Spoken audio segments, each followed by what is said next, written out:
If you listen closely, you can hear the resounding "No!" coming from the comments as they answered the title question before watching the video. So many of you may or may not know this, but I'm actually deaf in my right ear, and my opening just there probably has made quite a few of you deaf in your ears, so welcome to the club, I guess. I was born that way. I spent 30 years like this, and it's one of the main reasons I struggle in PvP games because I get jumped by so many people I have no idea are there. And in Deceased by Dusk, this often means as a killer main, I lose survivors, and as a survivor main, yeah, that's right, I play both fairly evenly. Let's see all you weirdos try to invalidate my takes now by calling me whatever role main that allows you to disregard what's being said with ease instead of coming up with a legitimate talking point. I was often getting ran up on killers I had no idea were coming before the visual terror radius was introduced, but the visual terror radius doesn't matter when it comes to stealth killers. For the purposes of this video, let's define what a stealth killer is. A stealth killer is a killer that can remove their terror radius through their undetectable or oblivious as a base kit in a meaningful way and for an extended period of time. So killers like Xeno and Skull Merchant don't count because while their undetectables are nice, they aren't integral parts of the kit that shape the way you play the character. With that in mind, let's cover the stealth killers in the game, briefly discuss their roles, their impacts, and whether or not more stealth killers are needed in Dogs by Drumsticks. Myers is first on my list, mostly because he's the second worst killer in the game. His tier 1 stealth is honestly one of the most interesting stealth states in the game. He moves at 105, while in tier 1 has a pathetic lunge, but he's ultimately only in that stage for atmosphere. It's lore accurate. He's weaker here so that he can't take permanent advantage of it, but it's also only really there to let you more easily get out of tier 1 and into tier 2 and jump scare the shit out of survivors when your terror radius and music just suddenly pops out of nowhere.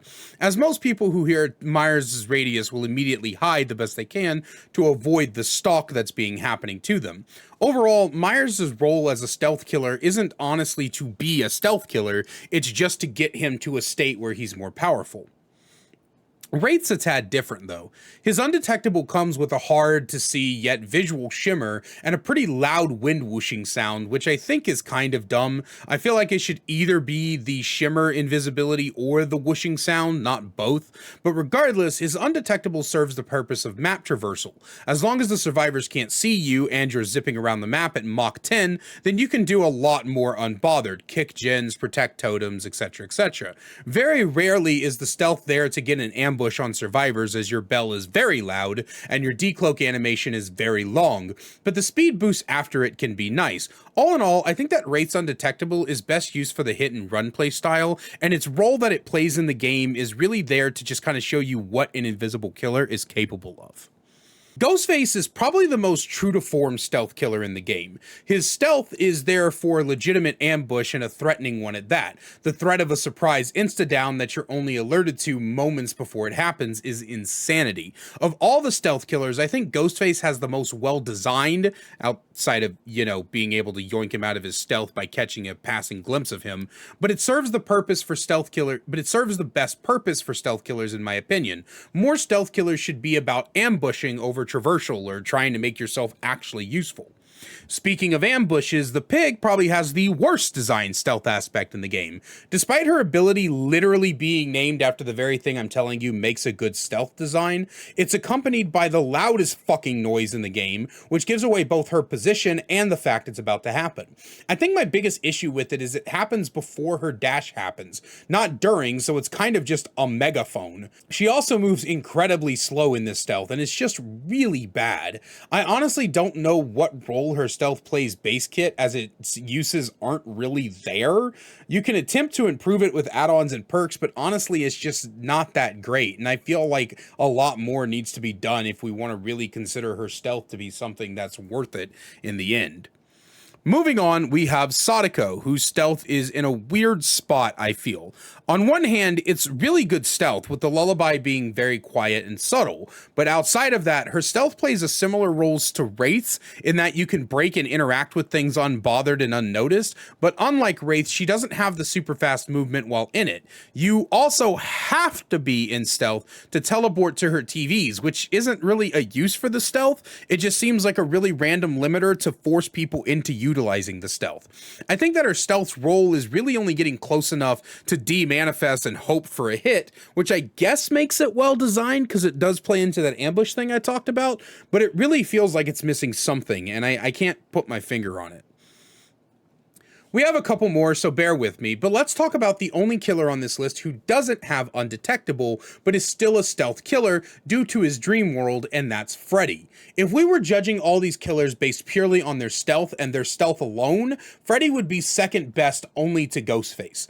To make everyone who enters the dream world unable to hear your terror radius and only your lullaby is far stronger than I originally thought back in my How to Fix Freddy video. I still stand by that video, by the way, but since I've played as Survivor against Freddy a bit more, and the dream world can be a scary place when the Freddy player knows how to M1 well, being oblivious means that even though you have a lullaby, there's no indicator of how far he is from you. And as such, Freddy can end up in your ass before you know what the fuck. And as far as Freddy's dream world is concerned, I feel like it's one of the more superior forms of stealth.